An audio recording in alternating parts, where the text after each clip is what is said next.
to the stage. She's one of my favorites. She's very, very prolific. She wrote so many jokes. Please give it up for Saja!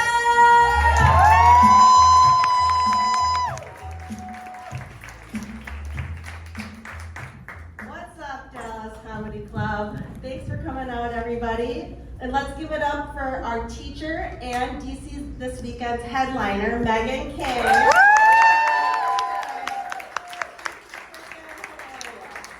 She's got 100 more of those. And I heard that there's some moms in the crowd too. I didn't get to see how many are the moms here. Clap by applause. All right. Well, I digress. Allow me to introduce you myself. I'm Saja, and my pronouns are mom, and mom!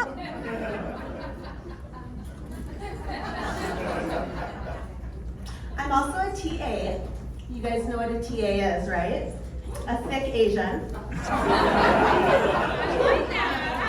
Yeah, I know, you guys might be thinking she ain't that thick. The T used to stand for thin, all right? But after 3 kids and 0 ex-husbands, this is what I'm dealing with. Yeah, you know, I'm in Korea. I walk down the streets of Korea and I get side-eye all day long in Seoul because I am so obese for that subculture. They call me Krizzo, the Korean Lizzo. They call me Samgaewal, which means it's an insult for first trimester. I know, I wish I never learned Korean. My feelings just get hurt all the time. You know, actually, what's worse than being a TA is a TANA, which is thick Asian, no ass. I know, big gut, small butt. My butt is so small that my G-string sags. My butt is so small that if I lose my balance, sometimes I fall in the toilet. My butt is so small that my tailbone stabs holes in the office chair. Speaking of those office chairs, who works in corporate America or is retired from or has ever stepped a foot through the door? Yeah, all right. So, yeah, I have been working in corporate America for several years. And during COVID, I actually got fed up and I decided to quit.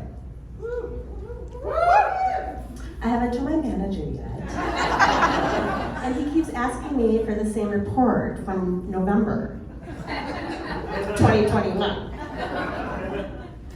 I just keep saying the same canned phrases over to him, like, I'm really heads down right now. Let me get back to binging Netflix. Or, you know, I really have another meeting and I haven't heard, stop emailing me all these questions. And I did talk to the engineer and he said we need to pivot and we'll revisit this next lifetime. It's been worked for 3 years. You know, corporate America is like high school. You know, we got like, yes, it is, right? I mean, they have pep rallies, right? Disguised as, oh, hands. They have cliques, rebranded as upper management. Yeah, you know, imagine, you know, all these people shaking in their boots to present their reports and their charts to the higher ups. Oh, higher up, give me your feedback. You know, what is a higher up anyways? I mean, if I'm not a higher up, am I a lower down? You know, oh, higher ups, give your feedback to lower down me, just don't kick me. I mean, you know, and last but not least, they give you your GPA, right? Disguised as your annual review.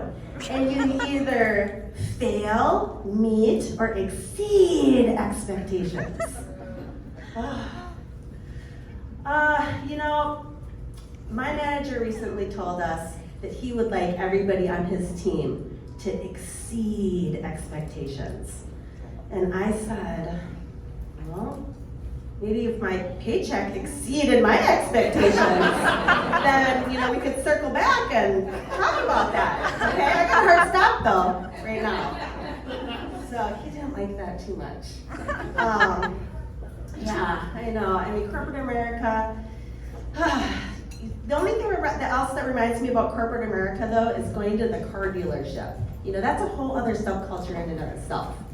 The last time that I went to David McDavid, I don't know who names their kid that, but every time I write my check to them, I'm like, WTF, but I digress. I was at David McDavid buying my Honda, and when I walk in there, oh, you can just see that they're just fighting to get to me because they think I'm gonna be an easy sale. And by the end of our interaction, they don't like me very much. You know, they say things to impress me with all like, you know, general features about the car, like this has a V6 engine and airbags. I say, wow, does it also have a steering wheel and 4 wheels? Thank you for fucking mansplaining that to me, David. Who works at David McDavid, but your last name isn't McDavid. Yeah, and then I get to the finance, right, where after they try to convince you how great of the car is and how long it will last, the second they sell it and hand you over to the other vulture, they try to convince you how fast it's gonna break down, right? And they sell you like, and by that time, I know the drill. I'm just like, nope. What part of no don't you understand? Nope. By the end of the signing, he goes to me, you are the most alpha female I have ever met. And mind you, this is during COVID. I had a mask on. So I didn't even see like my entire face.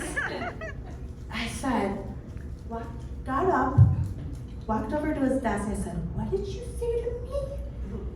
He goes, you're a alpha female? And I went, cheaper flinching.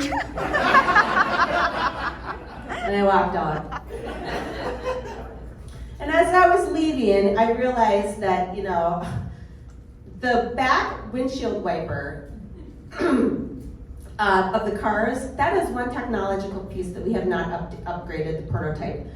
And the reason why is because that gets the surface value of about 40% of the area. And it is akin to wiping your ass with a metal chopstick after you've had explosive diarrhea. You never get everything off, right? Come on. All right, Elon Musk, upgrade the rear windshield wiper protocol. Please, save us. All right. Well, it looks like that's my time. Let's get our hands clapping for the next person. I'm not going to come back out.